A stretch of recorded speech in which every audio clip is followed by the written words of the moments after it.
Baik, untuk pertanyaan yang selanjutnya saya bacakan guys, Ustaz.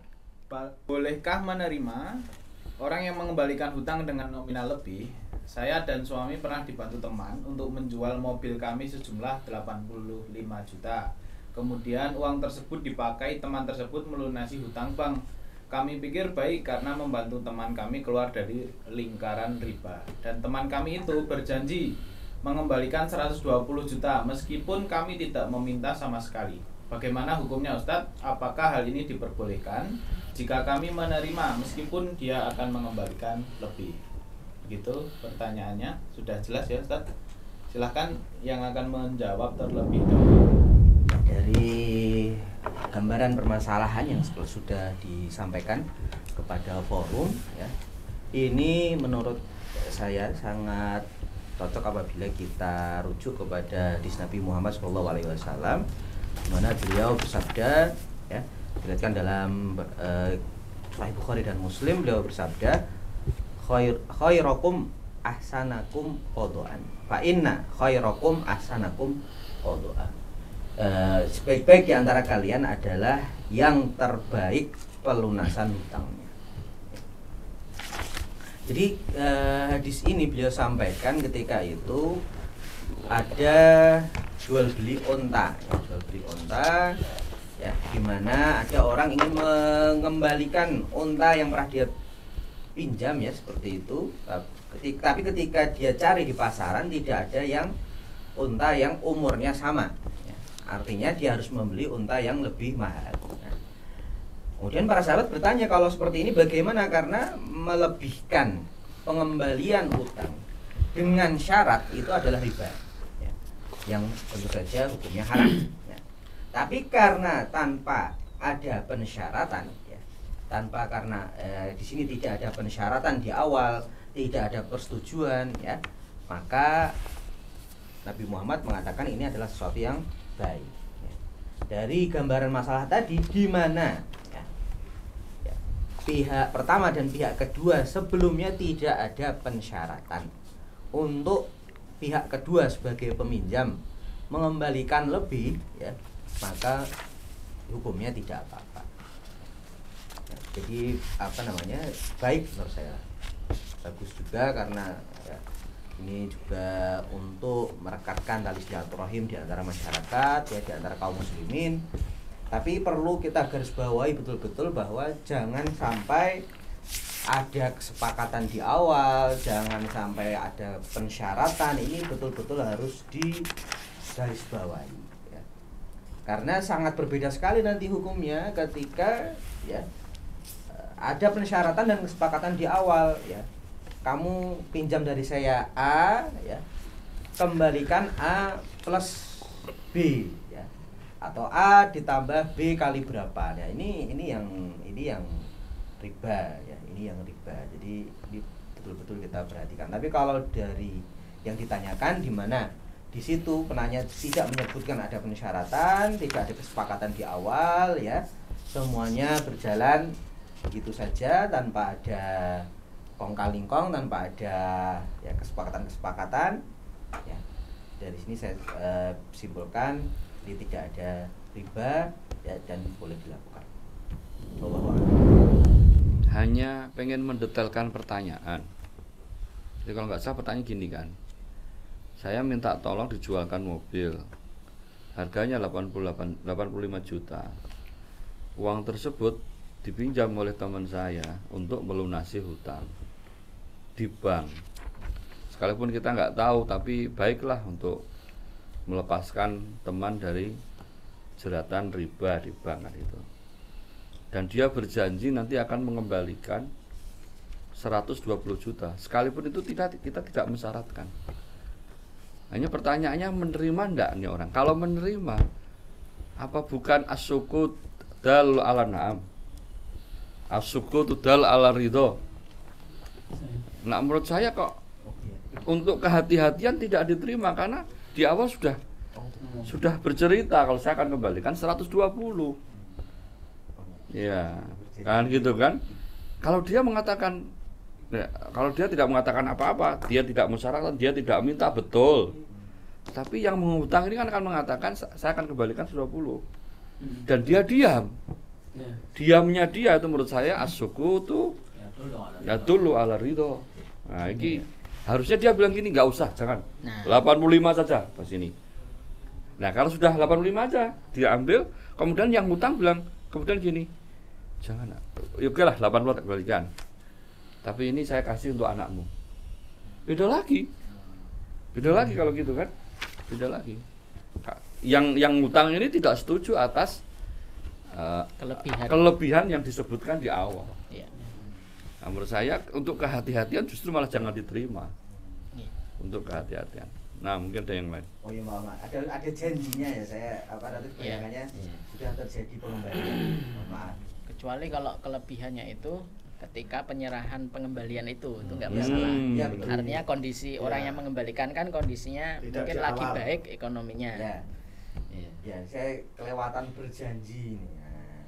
Berarti diucapkan di awal. Nah, Ustaz, Baik.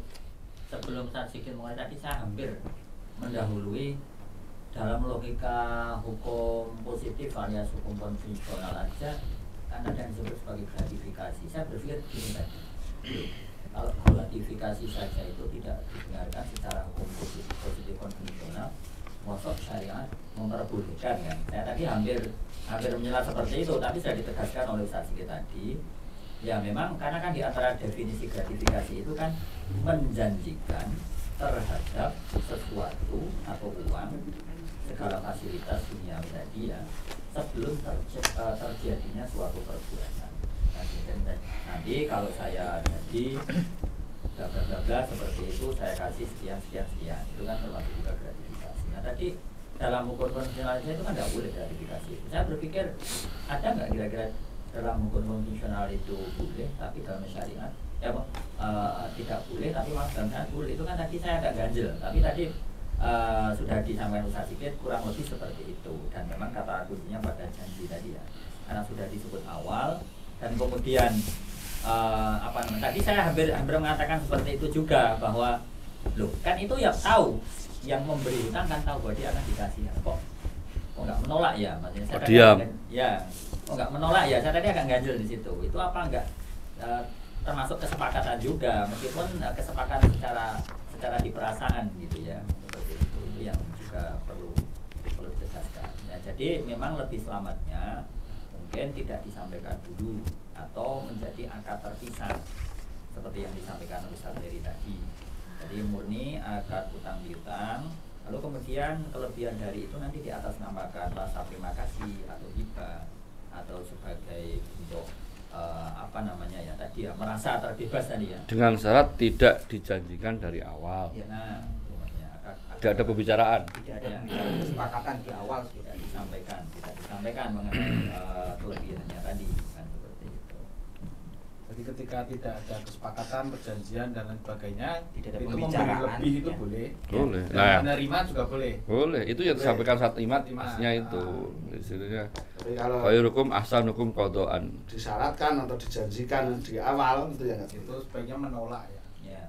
Apalagi kalau disyaratkan memang tidak boleh. enggak jelas. Kalau cuma menjanjikan ya. Masalah itu nak sidik menolak number. Jadi ketika dia menolak kan pastinya akan ada akad ulang. Ya sudah, kalau nanti saatnya Ustaz Sigit kalau nggak mau ya ini untuk anak misalnya seperti itu, atau misalnya dia akan mengatakan enggak, ini rasa terima kasih saya karena alhamdulillah saya terbebas dari riba, itu rasa syukur saya juga, itu kan akadnya hibah kan, kemewahan kalau itu kan. Nah, ada harus dispesifikkan maksudnya uang statusnya apa kan, seperti itu. Kalau tidak ada koin di situ ya memang tadi lebih hati-hatinya terbebas dari riba tadi kan. Jadi terbebas dari riba bank tapi malah justru melaksanakan praktek riba sendiri kan ya, sama kan.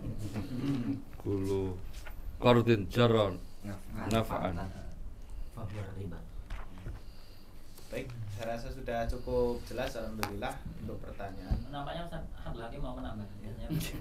Ada Saya kira cukup saja. Cukup, Ustaz. Ya. cukup. Sudah cukup. Sementara cukup dulu. Oh, Enggak, dia khawatir kalau nambah jadi riba gitu. Memang dari awal mau saya ucap pribadi. Mbak, ini aja. Nah, ya kan. Mau pinjam utang. Enggak, berkisah terkait kisah salaf zaman dahulu ya. Ini terkait makna dari Kehati-hatian. Kehati-hatian ya, makna dari hadis yang disampaikan oleh Ustaz Cikit tadi. Kullu qardin jarra fihi naf'an fahuwa riba. Jadi setiap hutang kok dia itu menarik sebuah manfaat, maka nanti jatuhnya riba. Jadi ini ada satu cerita lebih gitu. Kalau zaman dulu itu kalau orang pengen menghutang itu didatang kepada orang yang berhutang, bukan orang yang berhutang datang kepada yang mengutangi, tidak, tapi yang mengutangi ini datang kepada yang berhutang, karena nanti yang dapat pahala adalah yang mengutangi, makanya dia datang kepada yang berhutang.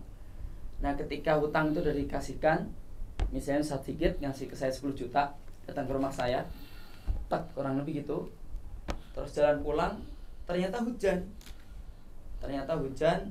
lalu kemudian saya pun ngomong sebagai berhutang ke Ustaz Cikit yang menghutangi, Ustaz, fadal Ustaz, berteduh ke rumah.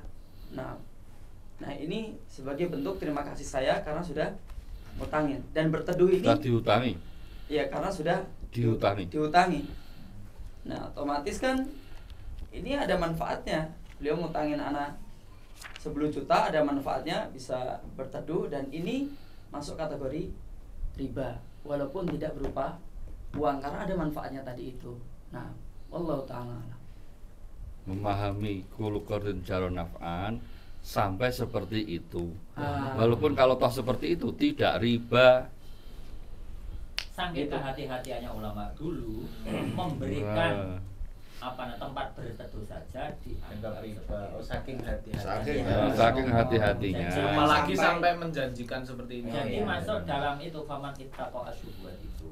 Ya kan seperti itu. Jadi saking takut terjun pada syubhat itu menganggapnya gitu aja juga riba. Apalagi yang memang. Nah, sekarang kalau ditarik tadi ya. Apakah benar itu riba? Hanya sekedar berteduh. Ya. Dia menjamin uang, dia berteduh di rumahnya, riba. Nah, kalau saya ke rumah antum, masa nggak kamu kasih teh? Padahal saya datang mengutangi. Pertanyaan bagus. Tergantung saya sebagai yang berhutang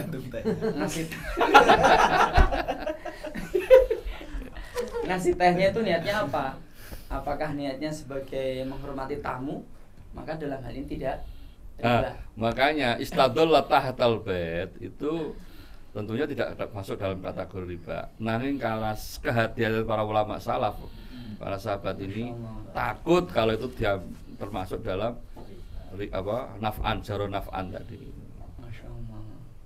Atau dengan ungkapannya begini, kalau ada orang berhutang dikasih jamuan, itu anggaplah bahasa tadi ilustrasinya itu riba. Kalau nggak ngasih berarti ya bakhil.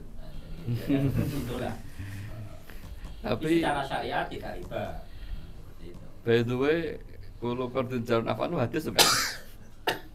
Oh. Kayaknya nggak hadis. Kaidah. Kaul. Hadis. Kaul. Aduh. Ustaz Heri. Baik. Kayaknya semakin seru kalau Ustaz Hakim ikut. Lalu pernah Jarang. riba. Iya. Tambahan. Memang Biar Allah lebih- ciptakan Ustaz Hakim untuk mendatangkan syubhat. Jadi lebih hidup lah tanya jawabnya. Baik, terima kasih atas jawabannya para Ustadz. Kalau begitu akan kita lanjutkan di pertanyaan selanjutnya.